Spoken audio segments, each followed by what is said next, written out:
하드 스킬이라는 말과 소프트 스킬이라는 말이 있어요. 스킬 그러면 기술, 그리고 실력, 솜씨 그런 뜻이죠. 하드 스킬 그러면 어떤 양을 정하거나 수치를 매길 때 용이한 업무 능력이나 기술 세트라 이렇게 말할 수 있어요. 일반적으로 학교 교육, 그리고 책, 교육, 자료, 그리고 어떤 직장의 경험을 통해서 얻어지는 것을 이 하드 스킬이라 이렇게 말합니다. 또 하드 스킬은 이런 것들을 말합니다. 외국어 능력, 대학교 학위, 그런가 하면 전문 교육이나 수료증, 이런 것들을 말하는데, 이런 하드 스킬은 자기소개서에 보통에 집필됩니다. 나는 이런 사람이고 이렇게 배웠고 이렇게 된 사람입니다. 그러면 심사관이나 다른 사람이 그 사람을 바라보고 아 그렇습니까 하고 그걸 보고 그 사람을 쉽게 알 수 있는 그런 대목이죠. 반면에 소프트 스킬, 이런 말은 뭐냐, 어떤 양을 정하거나 수치를 정하기 어려운 주관적인 스킬이에요. 주관적인. 이를 달리 말한다면 대인관계 기술, 그리고 사람과 사람의 관계에서 다루는 기술에 대해서 소프트 스킬이다 이렇게 말합니다. 그런데 많은 사람들은 어디에 시간을 투자하냐면 하드 스킬, 내가 얼마나 배우냐, 학위, 논문 이런 것들에 있어 쭉 사람은 노력을 해요.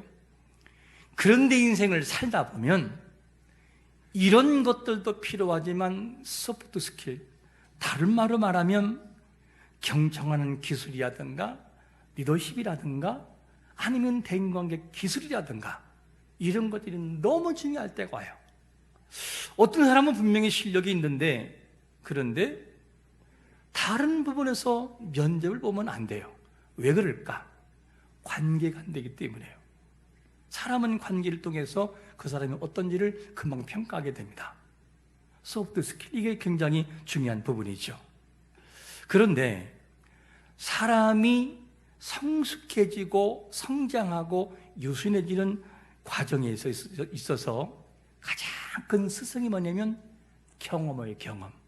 그게 실패의 경험이든 성공의 경험이든지 경험을 하게 한다는 것은 굉장한 사람을 성장시켜 놓아요. 성공한 경험을 한 CEO들에게 질문할 때 당신에게 있어서 가장 성장하게 만들었던 것이 뭡니까? 라고 질문을 하면 그 사람들은 말합니다. 내가 가장 고통스러울 때 나는 가장 성숙했다. 이렇게 표현돼요. 왜냐? 경험은 사람을 굉장히 성숙하게 만들어 놓아요. 그래서 가장 고통스러운 것들, 난관을 이겨내고 문제를 극복할 때 가장 사람은 성숙한 것을 보게 됩니다. 믿음의 사람들은 힘들고 어려워도 아픔을 통해 성숙해지고 좀 더 유순한 사람으로 발전해 가야 됨을 믿으시기를 축원합니다. 발전해 가야 돼요. 성장하려면 의식의 안전지대에서 벗어나야 돼요. 무슨 말이냐? 내가 편안하다, 안전하다, 하기만 하면 됐지 하면 성장이 없다는 거죠.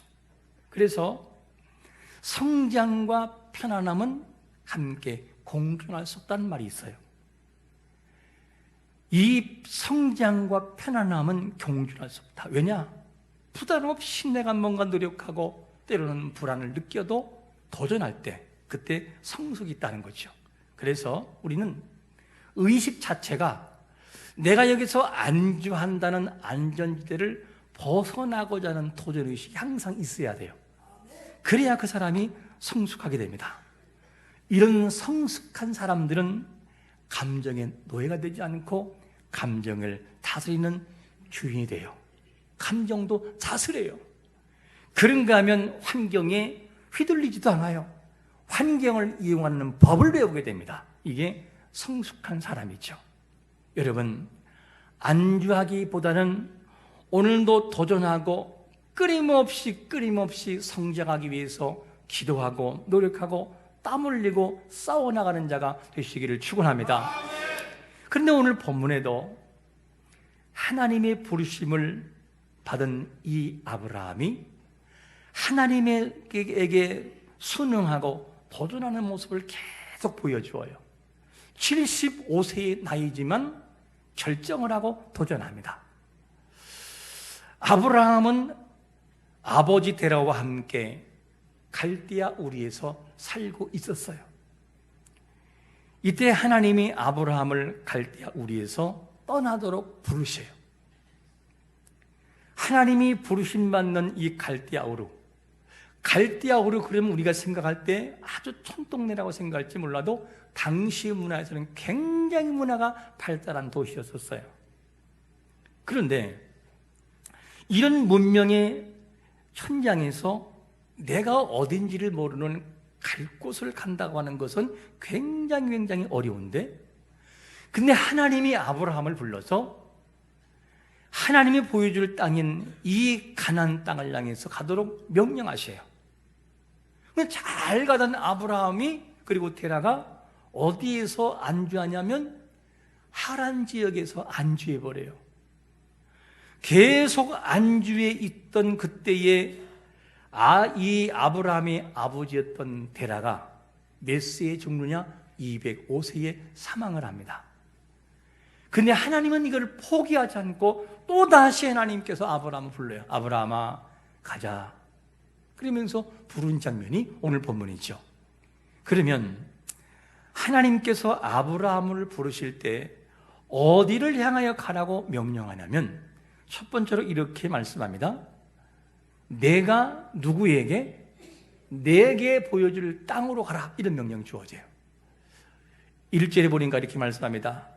여호와께서 아브라함에게 이르시되 너는 너희의 고향과 친척과 아버지의 집을 떠나 내가 내게 보여줄 땅으로 가라.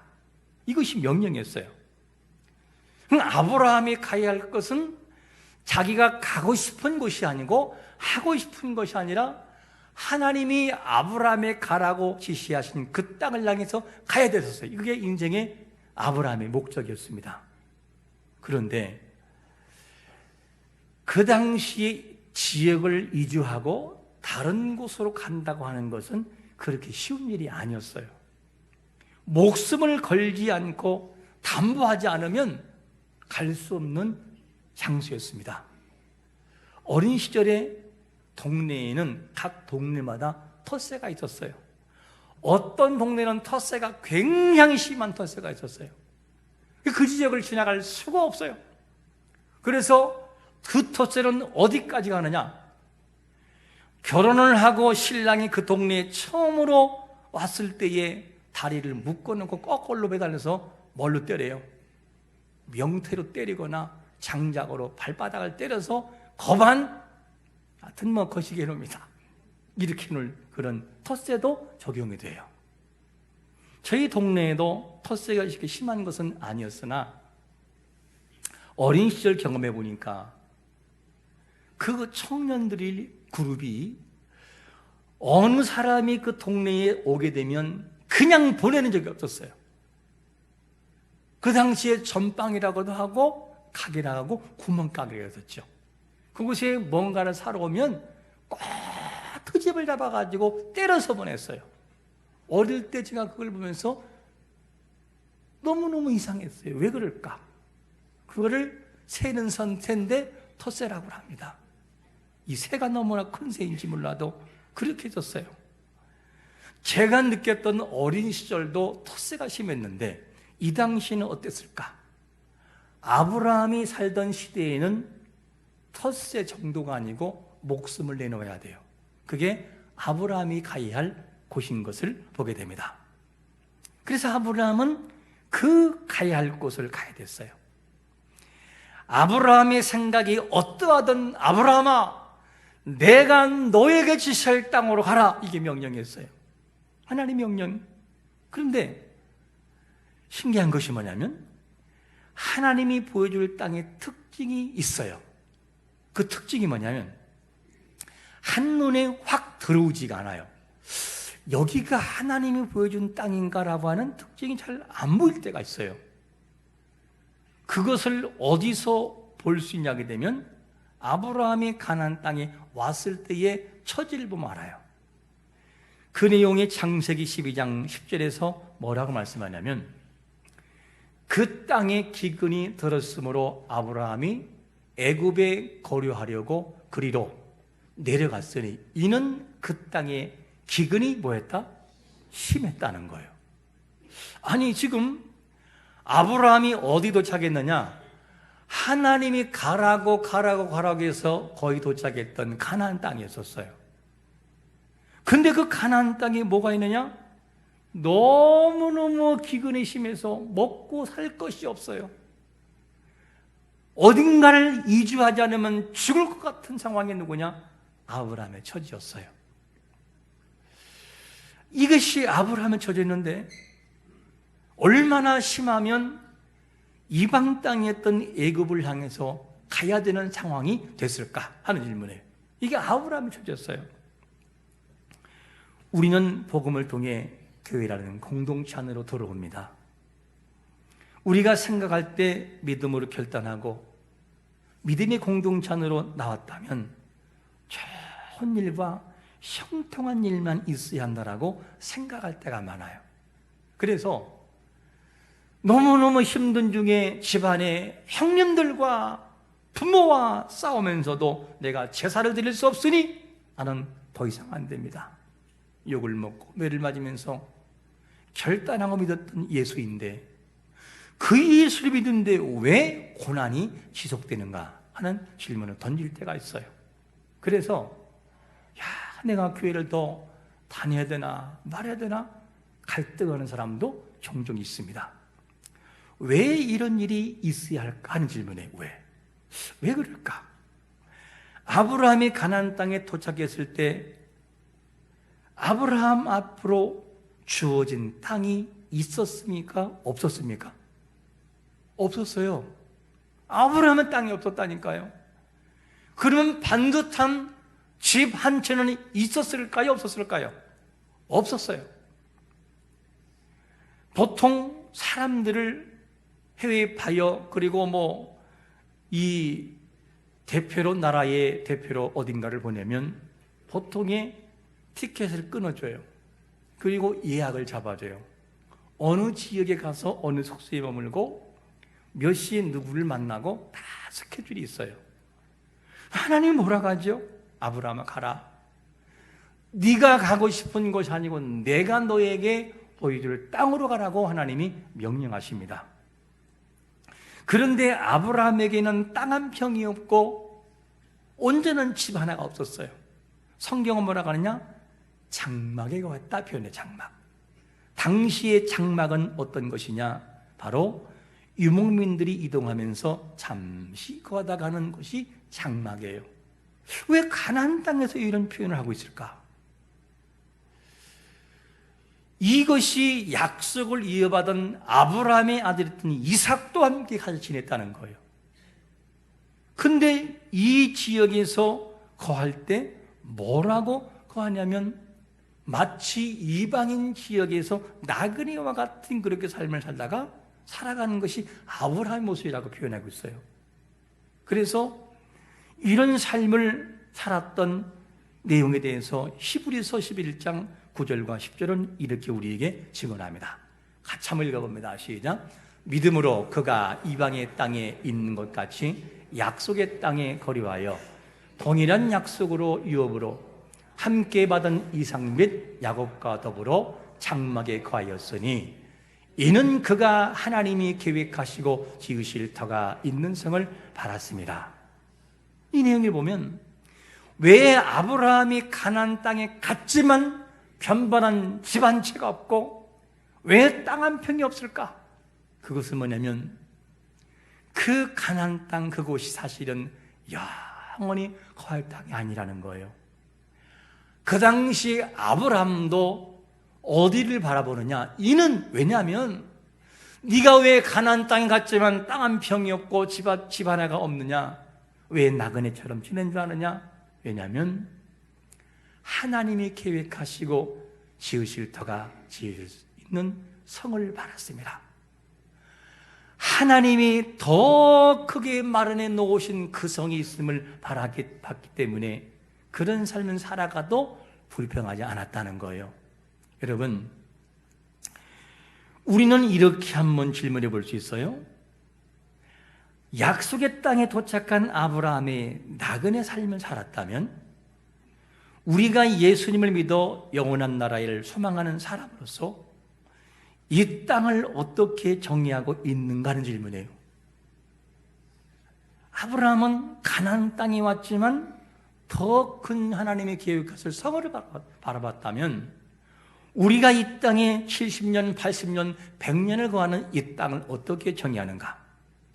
이 땅의 행복을 원하면서 그것이면 되는지, 아니면 영원한 나라의 행복을 다 내가 원하면서 살고 있는지. 어떤 사람은 그럴지 몰라요. 천국이고 만국이고 그런 거와는 상관없고 이 땅에서 잘 먹고 잘 살다 죽으면 끝이지 뭐, 이렇게 생각할지 몰라요. 근데 이런 사람들은 천국의 모형을 보여주는 요한계시록을 1장부터 22장까지 읽어보고 이 땅의 나라가 어떤 것에 대한 다시 한번 정돈이 있어야만 돼요. 여러분, 이 땅에서 잘 먹고 잘 살고 즐기다 가는 인생은 마치 뭐와 같으냐? 동물적인 삶이라고 표현합니다. 목적이 없는 삶, 그냥 그렇게 먹고 살다가 그 다음에 뭐죠? 모르겠는데요. 그리스도인들에게 이것이 어울리지 않는 표현이죠. 우리는 이 땅에 거하지만 믿음으로 보여주는 땅을 바라보며 가야 할 사람들인 것을 믿으시기를 축원합니다. 내가 원하는 땅이 아니라 하나님이 나에게 보여주는 땅, 이 땅, 또 다른 말로 나에게 보여주는 비전, 나에게 말씀하신 사명, 나에게만 주신 감동의 그 땅을 향해서 우리는 걸어가야 한다는 거죠. 이 땅을 위해서 우리는 계속해서 선한 싸움을 싸우며 가야 될 존재들인 것을 우리가 알아야 됩니다. 여러분, 우리가 하나님이 나에게 보여줄 땅 또한 보여준 땅을 발견하는 자가 되시기를 축원합니다. 우리는 무엇을 위해 그렇게 열심을 내십니까? 우리의 열정 속에 하나님이 보여줄 땅이 속해 있는지를 볼 수 있어야 돼요. 내가 살아가는 인생 속에 과연 하나님이 보여줄 땅 또한 보여준 땅이 나에게 있는가? 이런 질문. 하나님의 부르심받은 아브라함에게 하나님이 보여줄 땅이 아니면 삶의 목적이 없었어요. 그 아이의 삶의 목적이 없었다니까요.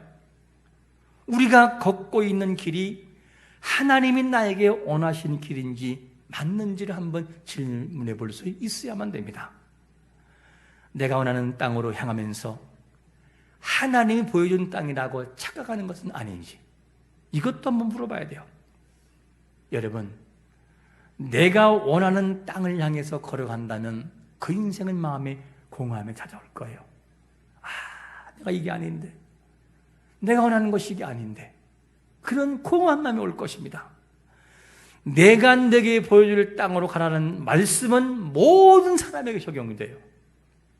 많은 것을 소유하고 높은 명예를 지닌 사람에게도 하나님이 보여줄 땅을 향해 걸어가면서 모든 소유를 가졌지만 겸손함으로 하나님 앞에 헌신하고 나가야 되고, 그런가 하면 내가 정말 가진 것이 없고 내일 하루에 한 끼 음식을 먹지 못해 고민해야 되는 사람도 환경을 탓하지 말고 나에게 보여준 땅, 보여줄 땅을 향해서 감사함의 거기를 걸어갈 사명이 있는 것입니다.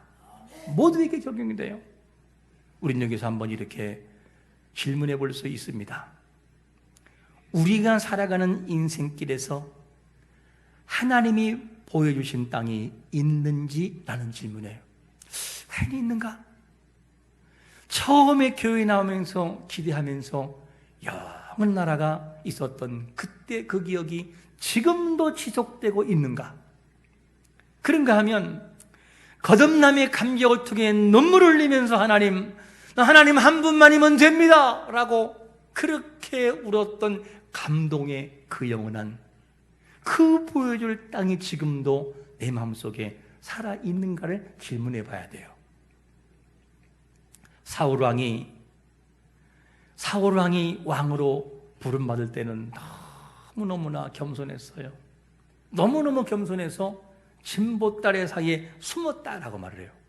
근데 점점 그가 마음에 높아져서 하나님이 보여줄 땅을 향해 가지 않고 자기의 원하는 땅을 향해서 걸어갔었어요. 결국에는 그의 종말이 버림받는 것을 보게 됩니다. 여러분, 우리에게 한번 질문해 봐야 돼요. 하나님이 보여줄 땅이 없다면 나의 삶은 지금 빗나간 삶을 살고 있는 거예요. 하나님의 뜻으로부터 빗나간 삶을 살고 있다. 이거를 항상 염두에 둬야 돼요. 그러므로 하나님이 나에게 보여줄 땅과 보여준 땅을 향해서 오늘도 힘들지만 걸어갈 수 있는 용기가 있으시기를 축원합니다. 그러면 하나님이 보여줄 땅으로 인도하는 하나님은 아브라함에게 어떤 하나님이라고 표현하고 있냐면 두 번째로 이렇게 표현합니다. 가장 선하고 좋은 것을 주시는 분, 이렇게 표현돼요. 한번 우리 2절과 3절을 같이 한번 읽어볼까요? 시작. 내가 너로 큰 민족을 이루고 내게 복을 주어 내 이름을 창대하게 하리니 너는 복이 될지라. 너를 축복하는 자에게 내가 복을 내리고 너를 저주하는 자에게는 내가 저주하리니 땅의 모든 족속이 너로 말미암아 복을 얻을 것이라 하신지라. 위의 말씀을 간략하게 추리면 단어가 어떻게 나오냐? 아브라함에게 주실 약속이 큰 민족이에요. 큰 민족.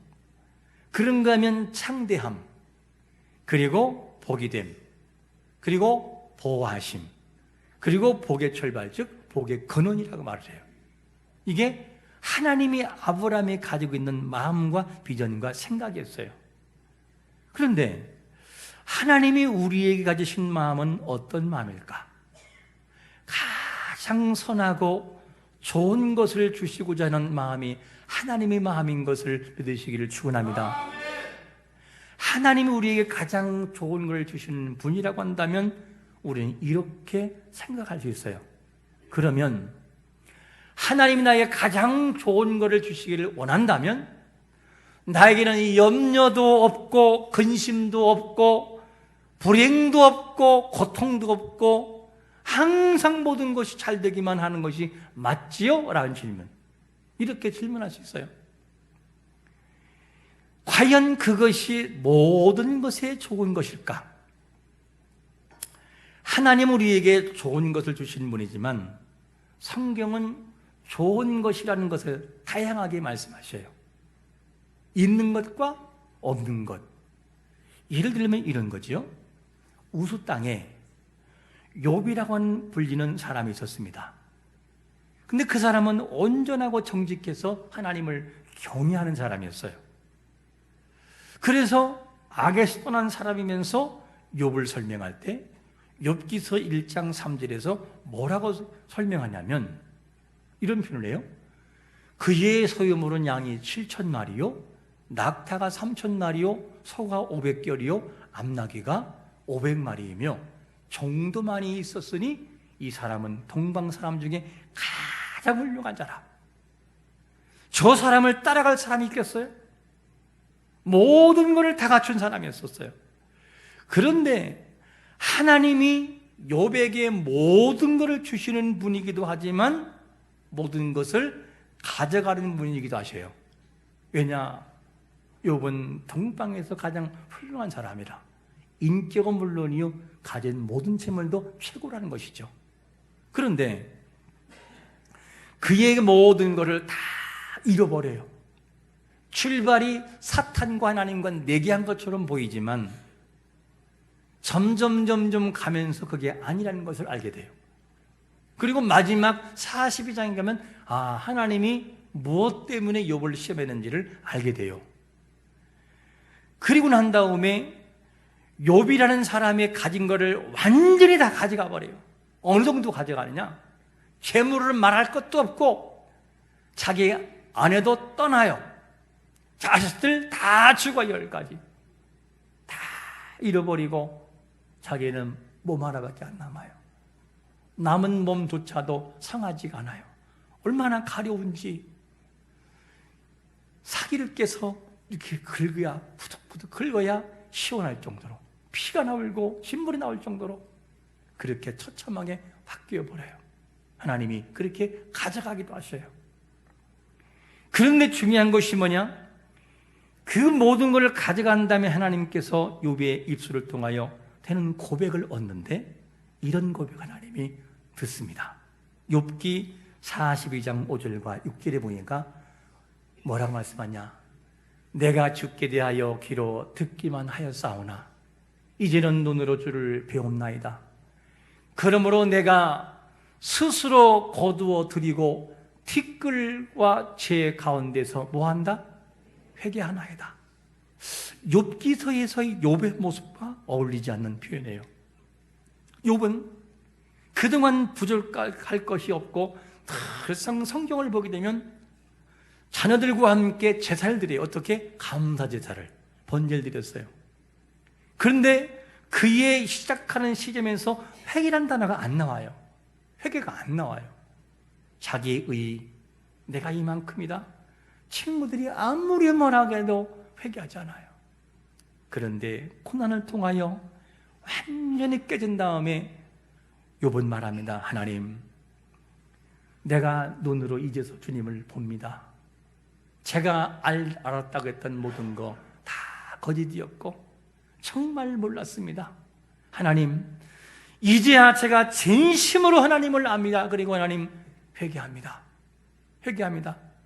그리고 난 다음에 하나님께서 욥에게 갑절의 복을 주셔요. 친구와 화해하게 만들어요. 성경에서 좋은 것이라는 것은 뭐냐? 있는 것을 완전히 잃어버려 버리고 그리고 초토화가 된 가운데에 하나님 회개합니다 라는 것도 좋은 것으로 표현해요. 잃은 것 같지만 사실은 얻은 것이라는 거죠. 그리고 하나님께서 갑절의 복을 다시금 주시는 것을 봐요. 이것도 성경에서 좋은 것에 속하는 것입니다. 그러니까 우리가 생각할 때 좋은 것 그러면 물질의 풍요로움과 모든 형통만이 좋은 것이 아니라는 거예요. 여러분, 때로는 우리가 뭔가를 잃고 뭔가를 속상하지만 그 속에 하나님이 뭔가를 말씀하시는 것은 곧 나에게 좋은 것인 것도 인정하시기를 축원합니다. 그것도 좋은 것의 영역에 속해요. 그런가 하면 힘든 중에 얻는 것도 좋은 것으로 표현돼요. 어떤 내용이냐면 역대상에 나오는 야베스라는 사람이 나와요. 이 야베스는 참으로 어려운 사람께 어렵게 태어난 사람이죠. 근데 그는 존귀한 자였어요. 야베스가. 그는 어려움으로 중에 태어난 사람이었는데 뭐라고 표현되느냐? 수고로이 낳았다 이런 표현을 써요. 어머니가 그를 수고로이 낳았다. 수고로이 낳았다는 이 단어는 산고란 단어하고 한 결부되면 산고. 산고란이 뭐냐? 한문으로 푼다면 산자가 무슨 산자죠? 낳을 산자. 그리고 고자가 쓸 고자요. 아이를 낳을 때의 고통과 아픔을 지녔던 사람이라 산고를 지녔다 이렇게 표현됩니다. 그런데 이 산고라는 단어가 꼭 아이를 낳을 때 고통만을 말하는 것이 아니라 원문에서는 커다란 불행과 재난을 말하고 가문이 완전히 몰락할 때의 상징으로 쓰이기도 해요. 이 말을 연결해 본다면 야베스가 고통스럽고 아이를 낳을 때 그것도 물론 고통이지만 야베스가 정말 힘들고 너무나 몰락할 정도의 고통스러운 환경 속에 태어나는 것도 산고에 포함되는 거예요. 근데 그가 너무너무 힘드니까 하나님께 기도해요. 하나님, 나의 좀 지경을 넓혀주세요. 그러면서 간절히 기도했던 하나님께서 야베스의 기도를 들어서 그에게 지경을 넓히시고 평안으로 인도하셔요. 이것도 성경은 좋은 것으로 표현해요. 없는 것을 갖는 것도 좋은 것. 가진 것을 잃었지만 얻는 것도, 영적인 깨달음을 얻는 것도 좋은 것이라고 표현해요. 자, 그런가 하면 또 어떤 것도 좋은 것이냐? 이 땅에 우리가 믿음으로 살아갈 때에 손에 잡히는 것이 없어도 그것도 좋은 것일 수 있어요. 왜 그러냐면 바울은 이 땅에서 예수님 다음으로 정말로 모델되는 사람이에요. 근데 바울의 생애를 보면 고난의 세월이었어요. 늘 아프고 헌신하고 핍박당하고 주님의 십자가를 지고 그리고 순교해요. 이렇게 살아가는 이 바울의 모습이었어요. 그런가 하면 스데반, 얼마나 성령이 충만해요. 성령이 너무 충만해서 살아갈 때에 이 사람들이 막 이를 갈아요. 스데반을 바라보고. 그리고 스데반을 돌로 쳐 죽여요. 돌로 칠 때에 스데반이 뭐를 보는지 알아요? 성경은 뭐라고 소개하냐면 사도행전 7장 55절과 56절에 이렇게 말합니다. 스데반이 성령 충만하여 하늘을 우러러 주목하여 하나님의 영광과 및 예수께서 하나님 보좌편에 서신 것을 보고 말하되 보라, 하늘이 열리고 인자가 하나님 우편에 서신 것을 보느라 한대. 자, 이 내용을 보면 우리가 볼 때는 불행한 인생으로 맞춰지는 것이 보여져요. 참 불행한 인생이다. 그런데 이 마지막 저자가 뭐라고 표현되느냐? 스데반이 죽어져 가지만 그가 보고 있는 것은 하나님의 보좌다. 하늘이 열리고 일어서시는 주님의 모습을 바라보고 너무 행복한 기분 맞는 스데반의 모습을 비추어요. 이거는 뭘 말하냐? 살아가는 인생이 이 땅에서 너무나 고난과 슬픔과 애통이 있어서 한 인생을 맞춰지기도 하지만, 그렇지만 그 마음 중심 속에 하나님의 보좌가 있고 그 나라가 있는 인생은 좋은 것을 얻은 인생이라는 것을 보여주고 있어요. 여러분, 만져지지 않아도 느껴지지 않아도 내 마음속에 있는 성령의 은혜를 기억하고 그 나라 하나님이 보여주신 땅이 보이면 좋은 것을 소유한 사람인 것을 믿으시기를 축원합니다. 우리는 이 모습을 봐야 돼요. 우리는 어떤 것을 원하십니까? 어떤 좋은 걸 원하십니까? 가장 선하고 좋은 걸 주실 하나님을 바라보았던 아브라함은 결국 결정을 내리죠. 어떤 결정을 내리죠? 우리 한번 4절 같이 한번 읽어보겠습니다. 시작. 이에 아브라함이 여호와의 말씀을 따라갔고 롯도 그와 함께 갔으며 아브라함이 하나님을 떠날 때에 75세였더라. 75세에 도전합니다. 내가 원하는 땅이 아니라 하나님이 보여줄 땅으로 나는 가겠다는 거예요, 그냥. 그리고 복의 근원으로 남는 것을 보게 됩니다. 오늘 말씀을 생각하면서 이러한 질문을 다시 한번 던져봅니다. 우리가 신앙생활 하면서 하나님이 보여준 땅이 있으십니까? 한 질문이에요. 아니면 목적 없이 그냥 걸어가고 살다 갑니까? 이런 질문. 하나님이 우리 자신들에게 보여준 땅이 어떤 것입니까? 어떤 것인가? 지금 내 눈에 보이고 손에 잡히는 그런 것입니까? 아니면 반대로 지금은 아니어도 장차 나에게 주어질 영원한 기업이십니까? 우리가 바라는 것이 어떤 것이든지 하나님은 우리에게 가장 좋은 것으로, 가장 선한 것으로 주시는 그분인 것을 믿으시기를 축원합니다. 오늘 우리가 기억할 말씀은, 그리고 한 주 동안 질문하며 살 것이 뭐냐? 보여준 땅이 있는가? 하는 질문이에요. 보여준 땅이 있는가? 하나님 나에게 보여준 땅이 있는가? 그 땅을 보고 걸어가고 있는가? 이 질문. 나에게 보여준 영원한 것을 위해서 오늘도 도전하며 나아가시는 비전의 사람들 되시기를 예수 그리스도의 이름으로 축원합니다. 아멘.